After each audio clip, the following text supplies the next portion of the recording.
เปิดใจนี่อยากได้คู่ชีวิตบ่อยากได้คู่ชีวิตอยากได้คนล่มคนที่ล่มแล้วเข้ากันได้นะล่มแล้วสบายใจกันได้คู่ชีวิตก็ดี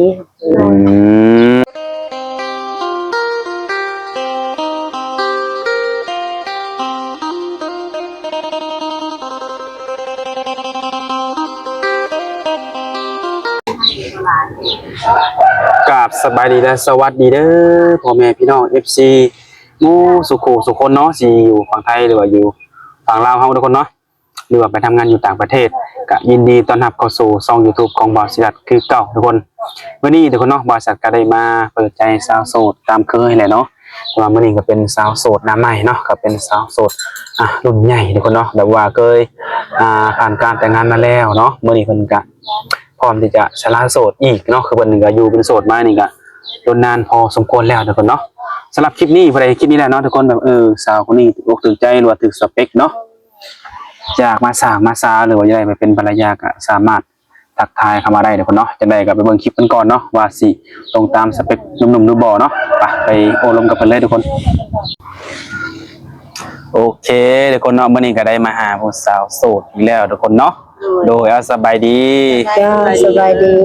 ายดีเนาะมื้อนี้ก็มาพบพ่อกันเป็นมื้อแรกเนาะโดยอยากรู้ว่ามีชื่อว่าจังไดเนาะชื่อว่าปุ้ยบ่แม่นปุ้ยอายุเท่าไหร่แล้วอายุ36อายุ36ปีเนาะคือมื้อนี้ทางเอ้ยก็ออกมาเปิดใจแม่นบ่จ้ะเปิดใจนี่อยากได้คู่ชีวิตบ่อยากได้คู่ชีวิตอยากได้คนล่มคนที่ล่มแล้วเข้ากันได้นะล่มแล้วสบายใจกันได้คู่ชีวิตก็ดีเพราะว่าเฮาก็เป็นคนโสดนะโดยและที่ผ่านมาเนี่ยเคยมีครอบครัวมาก่อนบ่เคยมีโอ้มีลูกบ่มีลูก2คนลูก2คนจ้ะตอนนี้ลูกใหญ่อายุหลายปานใดแล้วผู้โกก็11ปีผู้ที่2 10ปีลูก2คนนี่อยู่น้ำเอื้อยหมดบ่แม่อยู่น้ำเอื้อยหมดผู้หญิงหรือผู้ชายลูกนี่ผู้ชายมา2ผู้ชายมัน2โอ้ได้ลูกชายเนาะจ้าอยู่เป็นโสดมาโดนปานใดแล้วเนี่ย2 ปีปลายแล้ว2 ปีปลายเนาะหลังจากได้เลิกลากันบ่แม่เลิกลากันหนามาก็บ่ได้ลมคนทางไหนเลยบ่ก็ยังบ่เคยล่มกับเฮาก็มีอยู่แต่คนเข้ามาส่วนหลายที่เขาเข้ามาก็ส่วนหลายเขาบ่โสดนะเฮาก็บ่ล่มโอ้มีเจ้าของอยู่แต่ก็ยังบ่ล่มอยู่เนาะแต่ว่าบ่ค่อยก็เลยตัดสินใจบ่ล่มเพราะว่าการเปิดใจเขามีคนบ่โสดเนี่ยเฮาก็คือว่าคือเฮานี่โสดเนาะออกมาเปิดใจอยากได้คนคุยหรือว่าอยากได้คู่ชีวิตก็ดีเนาะแต่ถ้าว่าผู้ที่สิเข้ามาล่มนี่ขอให้โสดคือเฮาว่าไงกันเนาะถ้าว่ามีเมียติดบ่หรือยังบ่ขาดกับเมียนี่บ่จำเป็นต้องเข้ามาเนาะโดยคือในมื้อนี้ถ้าว่ามีคนหักคนแพงหรือว่าคนอยากมาสร้างมาซากับเอ้ยนี่เอ้ยก็พร้อมสิเอาเลยบ่จะล่มกันไปก่อนเนาะว่าเฮาก็บ่สามารถตัดสินใจได้ไวนะก็ต้องล่มก็ต้องใช้เวลาล่มกันไปก่อนเพราะว่าเฮาก็เคยมีประสบการณ์ในการใช้ชีวิตคู่มาแล้วนะกันล่มกันไปแล้วสบายใจโอเคเข้ากันได้เข้ากับครอบครัวเฮาได้ก็พร้อมเนาะถ้าเป็นไปตามที่เอ้ยเว้ามานี่เนาะอ๋อคือคนเก่านี่เป็นคนลาวคือกันนี่บ่เป็นคนลาวคือกันแต่ว่ารอบนี้ถ้าว่าอยากได้คู่ชีวิตหรือว่าได้สามีอีกครั้งนี้นะต้องเลือกบ่เพิ่นต้องเป็นคนไทยคนลาวอีหยังก็ได้โอ้ฟังใดก็ได้เนาะบ่ได้มีสเปคหรือว่าบ่ได้เลือกสัญชาติบ่ได้เลือกว่าเป็นไทยเป็นลาวเป็นอีหยังนะเฮาได้เบิดโดยอายุได้ซะอายุก็แต่ว่าขอเป็นผู้ใหญ่ก็ดีนะจัก40 55 60เนาะได้แม่นบ่ซั่นแน่ได้โดยแต่ว่าในกรณีว่าเพื่ออนาคตเนาะหรือว่าเพื่อว่าได้คู่เนาะแบบว่าสามารถไปอยู่นำสามีได้บ่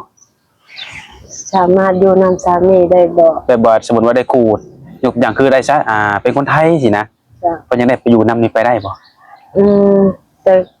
ก็อันนี้ค่ะว่าให้ย้ายไปอยู่พุ่นเนาะสมมุติว่ามีนะก็คือสิยากนะเพราะว่าเฮามีลูกนะเพราะว่าการที่สิไปอยู่ก็ต้องคือ แน่นอนว่าลูกต้องไปอยู่นํนะ อืม แต่ค่ะว่าให้ย้ายไปอยู่พุ่นคือสิยากเนาะเพราะว่าเฮาก็บ่ฮู้ลูกเฮาเด้ กังวลคือมีลูก2คนแม่นบ่ แม่ แต่ย่านเพิ่นรับบ่ได้นี่บ่ นึกว่าเฮาได้สองมาเฮาก็ตัวเลยเอ้ยก็บ่เคยมีแบบอิหยังสามีหรือว่าแฟนที่แบบนั้นแบบนี้จะเคือนะก็บ่ฮู้ว่าการที่ว่าเฮาย้ายไปแล้วมันต้องยุ่งยากอีหยังบ่หั่นนะคัน มีเคยไปอยู่นำบ่มันมีอยู่มีเคยไปทางฝั่งไก่บ่ อืม โอ้ เคยอยู่แถวๆใกล้ๆนี่ แม่ เลยมีความกังวลเนาะ เมื่อวันย้ายไปได้ลูกเฮาได้มันต้องยากบ่อหย่างเนาะที่การที่เอาลูกไปอยู่นำนะ โอ้โดย อืม แต่ถ้าว่าเพิ่นนั้นยืนยันมาว่ามาอยู่ไทยบ่เอาพาลูกพาเต้าหรือว่า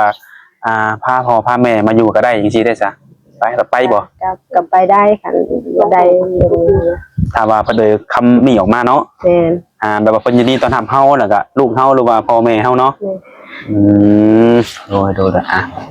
ก็แม่นเนาะเฮาก็ด้วยความที่ว่าเฮาก็บ่เคยไปอยู่ทางไกลเนาะก็มีความกังวลไปอยู่จักว่าสิวางโตในใดเนาะ แม่คันสมมุติว่าให้เฮาไปแต่ลูกเฮาอยู่แต่พี่เฮาก็ก็บ่ไปกันแบบ บ่ นั้ โอน เคแล้วเนาะ แม่ พอลูกเนาะไปไกล เฮาไปสบายคนป้าเอาลูกเฮาอยู่บ่ได้ อืมโดย ถ้าเราเพิ่นมาทางพี่น่ะได้เนาะ คันว่าเพิ่นสะดวกมาอยู่นำเฮาก็ได้ อืม นะหรือว่าบ่สะดวกแบบเที่ยวไปเที่ยวมาก็ได้นะ แต่ว่าคันให้ไปอยู่นำพวกที่สิยากเนาะเฮาก็คือว่า โดยก็เบิ่งไปตามความเป็นจริ แม่ งเนาะ เบิ่งตามความ ตามที่ว่าเฮาลมกับเพิ่นแล้วเพิ่นสิมันก็ต้องมีข้อเสนอยื่นให้กันเนาะ เจ้า เพิ่นทำได้เฮาทำได้ก็จะตกลงกันเนาะ แม่ แล้วปัจจุบันนี้ อยู่นำกัน3แม่ลูกนี่บ่ เจ้า คือเฮือนนี่หยังในมีครบหมาแล้ว มีแต่ว่าบ่หลังบ่ใหญ่นะ โอ้หนังบ่ใหญ่ถ้าว่าได้สามีอยากมาอยู่กันอยากตกแต่งนี่คือได้มาตกแต่งได้แม่นบ่ ก็แห่งเป็นการดีแล้วเนาะได้ผู้มา ได้ผู้มาสวยสร้างสวยสาต่อเนาะมาเฮ็ดให้อะนะแห่งดีแหละ โดยโอ้เลยคือปัจจุบันอยู่นำกัน3แม่ลูกเลยได้ในเฮ็ดนาหมดแต่ละปีเลย ก็เฮ็ดนา เฮ็ดนำกัน3แม่ลูกนี่บ่ คือสามไม่ลูกกับลูกก็บ่ได้เฮ็ดเนาะยังน้อยเขาเจะยังเฮ็ดบ่เป็นก็มีแต่ผู้เดียวนี่แหละเฮ็ดก็คือว่าเรื่องไทยให้ไทยหน้าเฮาก็ไทยบ่เป็นเนาะก็ต้องได้จ้างอีกนะ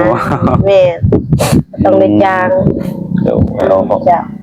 คือลูกเพิ่นยังเฮียนอยู่บ่ แม่ยังน้อยอยู่นะ เรียนเบิดสองเนาะ แม่ อืม เรียนมื้อสอง คือในปัจจุบันนี้ก็คือนี่เป็นเสาหลักที่ต้องหาเงินดูแลเลี้ยงลูกเนาะ แม่เป็นเสาหลักเป็นเดียว โดย ตั้งเลี้ยงลูกตั้งเบิ่งพ่อแม่นั่นแหละ อืม ยามเพิ่นเจ็บเป็นนี่ก็ได้ซื้อยุกซื้อยาอย่างมาให้เพิ่น โดย ก็ตั้งได้เบิ่ง น้องได้มีบ่ซะน้องของเนี่ย ก็มี เพิ่นก็อยู่ใกล้กันบ่เลยอยู่นำกันตอน ไป นี้ อยู่ไกลกัน โอ้ คนละเมืองคนละบ้านนะก็ ใหญ่ๆกันเนาะ แม่แต่เขาก็ไปสร้างครอบครัวของไผของมันนะ โอ้ ทุกคนเขาก็คือว่าแล้วบุกเบือนใส่ครอบครัวของเขานะ แม่นแล้วเนาะแม่นอยู่ครอบครัวไปครอบครัวลาวเนาะเพิ่นก็มีหน้าที่ต้องรับผิดชอบคือกันเนาะ แม่ อืมโดยก็คือในมื้อนี้ก็เปิดใจมาก็ได้คนโอคนล้มถ้าได้คู่ชีวิตก็ดีเนาะแต่มีคนแบบว่าพร้อมที่จะสร้างสาไปกับเฮาหรือว่าฮับเฮาเนาะที่ว่าเฮาก็มีลูกอยู่2คนเนาะ จ้ะ อืม ที่ว่าบ่รังเกียจครอบครัวเฮาที่ว่าเฮา โดย ลูกติดอหย่างนั้นนะ โดยแต่ถ้าว่าผู้ชายที่เขามาล้มเพิ่นก็มีลูกคือกันได้จ้ะ แต่เขาก็ได้นะแต่ว่าขอแต่คือว่าแหละต้องเป็นโสด 100% นะ โดยโสดขาดกับเมียให้เด็ดแบบว่าแบบถูกต้องตามกฎหมายเนาะว่าไงกันเนาะ ผ่านนิดเดียวแล้ว แม่ คนมา มัน จีบ สบาย โดย โสดต่อโสดลงกันแล้วมันจะสบา อื ย มถ้าว่าได้ล้มกันหรือว่าคบหากันที่ใช้เวลาดนบ่ก่อนที่จะ อันนี้ก็เฮาก็ว่าบ่ได้เนาะว่ามันต้องใช้เวลาโดนบ่โดนนะก็ อืม ก็อีกตามเบิ่งตัวจริงนะเฮาก็สิมากล้าว่า2 ปี 3 ปีบ่2 เดือน 3 เดือนเฮาก็กล้าบ่ได้นะ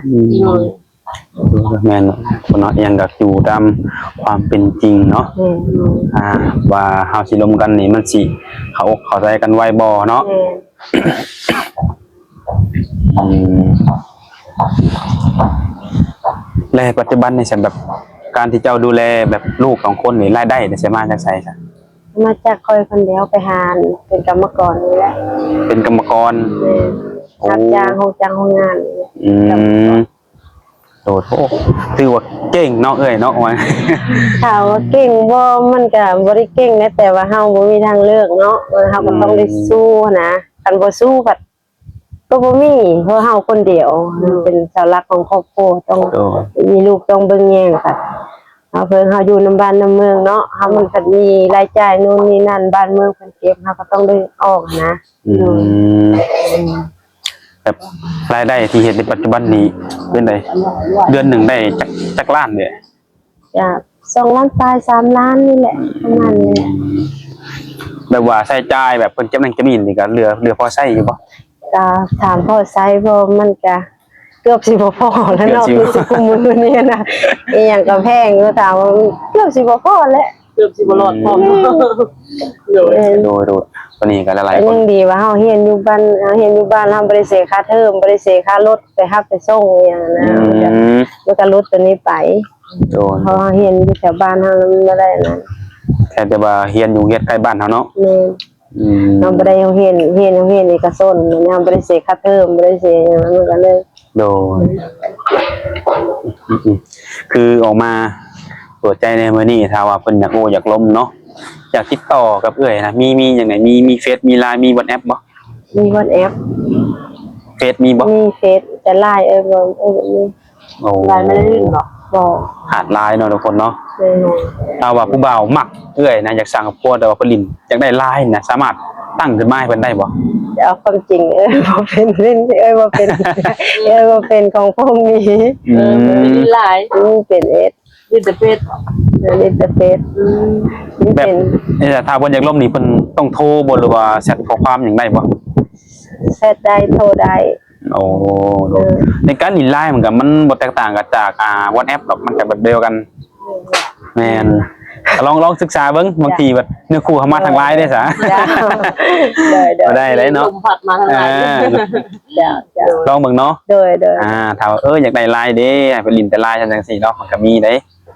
ก็ลองศึกษาเบิ่งมันก็บ่ยากดอกลิ้น LINE ก็ โดย บางคนมันก็มีธนาลิ้นทั้งเป็ดนะเป็นธนาลิ้นหลายเลยคนฟังนั้น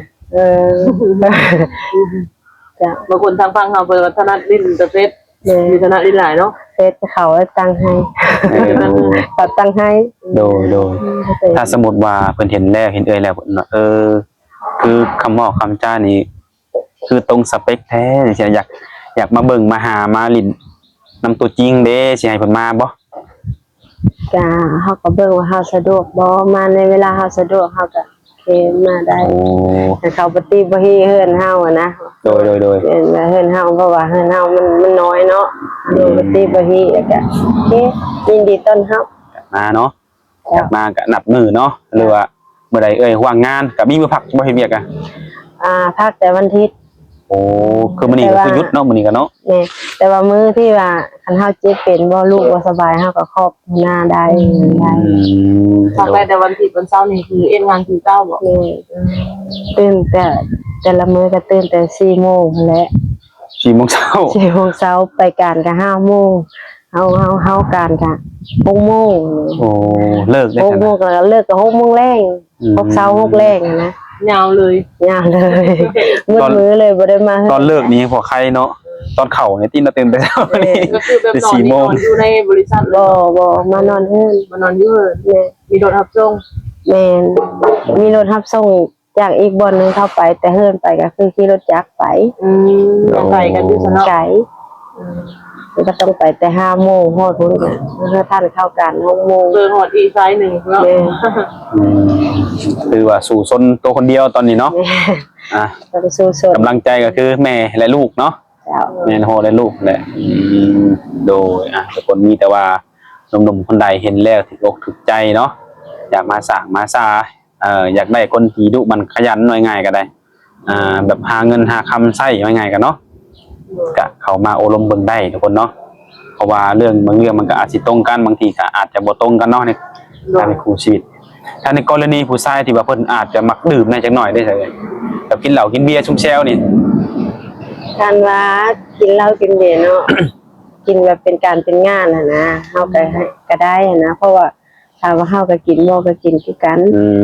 ว่าไปกินเป็นการเป็นงานถ้าว่ากินจริงคู่มือก็บ่ไหวแต่นี้นะ โดย ก็ขอก็บ่โอเคเนาะกินคู่มือเมาคู่มือก็ บ่ไหวเลยเนาะ บ่ไหวนะการกินเป็นการเป็นงานเฮาก็เข้าใจสิมาห้ามให้บ่กินจังนิดมันก็เป็นไปบ่ได้เนาะคู่มือนี่ โดยโอ้ก็ได้อยู่ก็หอมปากหอมคอเนาะพอสมมาพาควรยังไงกันเนาะ จ้ะ บ่แม่นว่าบ่ต้องกินหยดหนึ่งก็บ่ให้ชิมบ่ให้ลองว่า บ่ขนาดนั้นเนาะ เข้าใจ โดยเนี่ยคนเฮามันก็ต้องมีแน่แหละเนาะ จ้ะ โดยทุกคนเนาะ